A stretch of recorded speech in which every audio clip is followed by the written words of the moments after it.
kembali di video ini saya hanya ingin memberikan nasihat. Ada baiknya sebagai seorang pemula kita pikir dan renungkan terlebih dahulu berkali-kali. Kenapa? Karena memang ketika kita sudah publikasi artikel di sebuah jurnal, di mana artikel tersebut juga kita tidak ada kontribusi yang signifikan di artikel tersebut, kemudian jurnalnya juga tidak punya reputasi yang baik, kemudian terdiscontinue dari Scopus, itu akan selamanya abadi.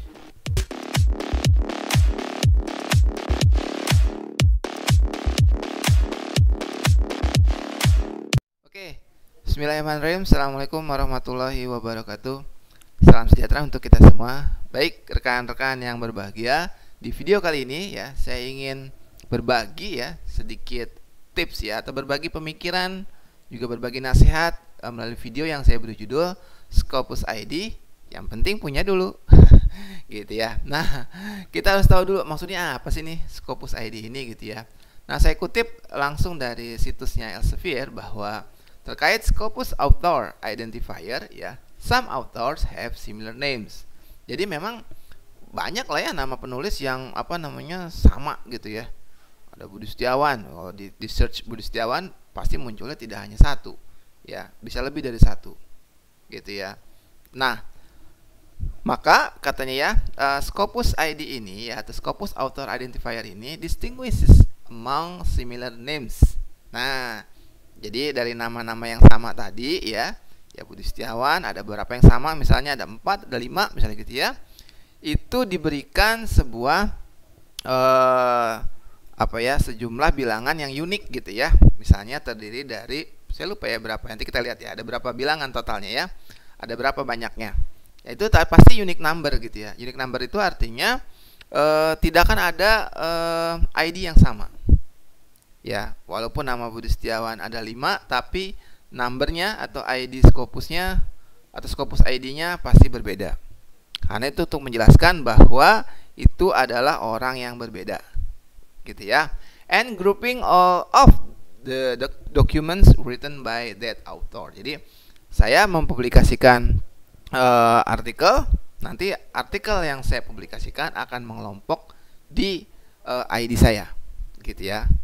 Walaupun bisa juga terjadi ada dokumen punya orang lain itu masuk ke dalam ID kita gitu ya, ID saya. Nah, itu contoh dalam kasus saya juga ada ya, ada dokumen punya Budi Setiawan yang lain itu masuk ke record di ID saya. Nanti di video selanjutnya akan saya berikan tips caranya bagaimana meremove dokumen yang bukan milik kita ya, seperti itu.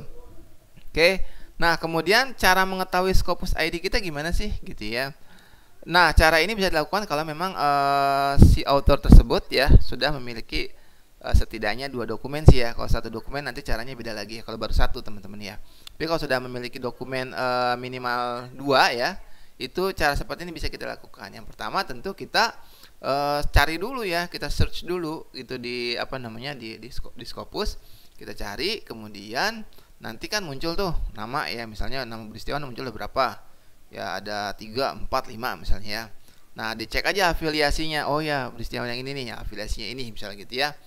Kemudian diklik, nanti akan muncul ada linknya di sini ya. Di browsernya ada link kan. Ada di situ author ID sama dengan, nah, ini ya. Jadi 57218566482 ini adalah ID yang di-generate oleh Scopus secara otomatis kepada saya. Di-assign ke saya gitu ya, untuk Budi Setiawan yang ini nih. Jadi ID Scopus ID saya adalah 57218566482. Ada berapa nih? 1 2 3 4 5 6 7 8 9 10 11 ya. Ada 11 digit ya. Ada 11 digit. Ini pasti unique number. Ya, jadi yang memiliki ID ini hanya saya.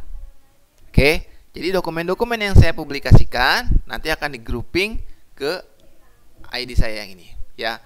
Bisa saja terjadi, saya juga pun mengalami ada dokumen punya orang lain, punya Budi Setiawan yang lain, karena dia baru publikasi ya pertama kali, itu masuk ke record saya, ID saya. Nanti itu akan saya bisa remove ya, remove dokumen yang memang itu bukan milik saya. Ya, nanti di video selanjutnya akan insya Allah saya coba buatkan bagaimana cara meremove-nya ya. Oke. Nah, berikutnya gini.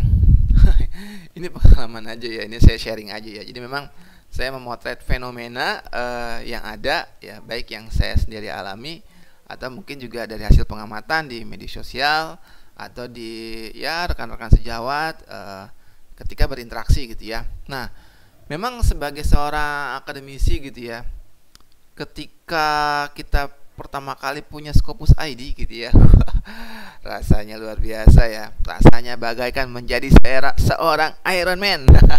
Ya. Jadi kayaknya keren banget gitu ya. Kadang antar kita aja antar sesama akademisi sama kolega suka tanda petik ya, suka bercandain kan. Scopus ID lo berapa? Udah punya Scopus ID belum gitu kan. Jadi kayak apa ya? Semacam identitas pengakuan kepakaran. Kayak gitu.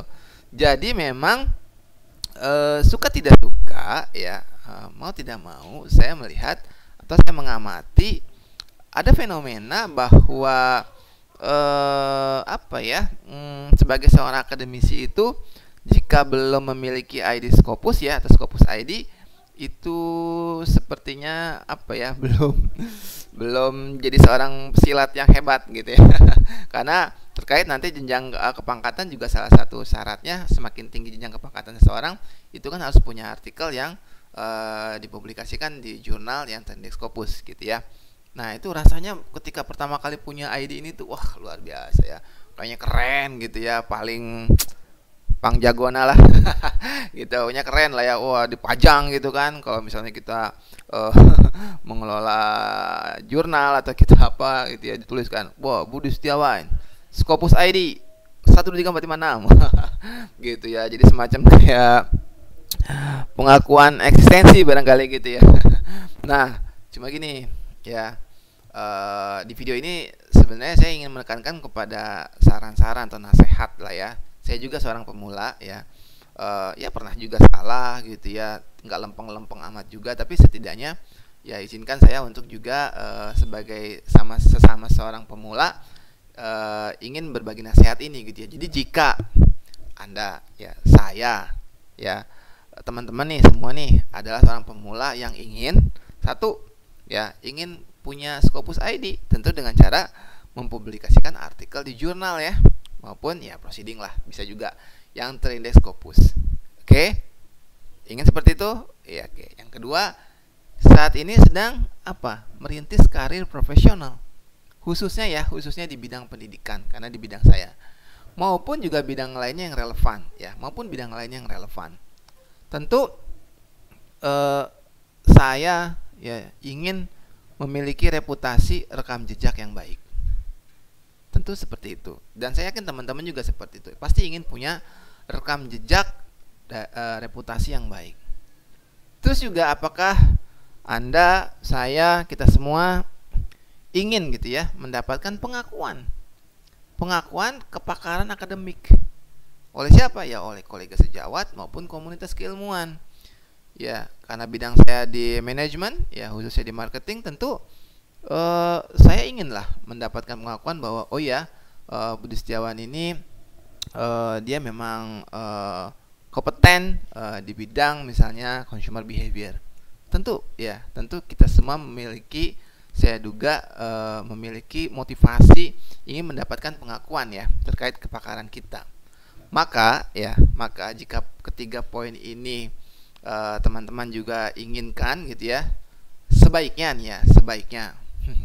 saran saya ya, sebaiknya, dan ini sekedar nasihat gitu ya, jadi jangan mudah terbujuk, jangan mudah tergoda dengan rayuan ya, ajakan dari siapapun ya yang menawarkan ya, menjanjikan maupun menginformasikan, yang ngasih tahu tuh di sana gitu ya, menginformasikan adanya publikasi secara ekspres, secara kilat, tanpa proses review yang baik ya.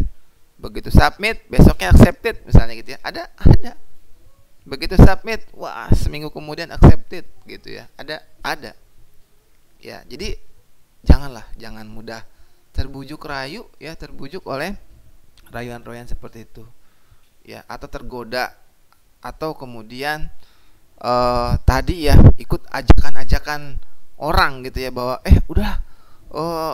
itu aja tuh, kirim ke jurnal itu, ikut gabung sama kita, dengan tanda petik ya, dengan kedok kolaborasi ya.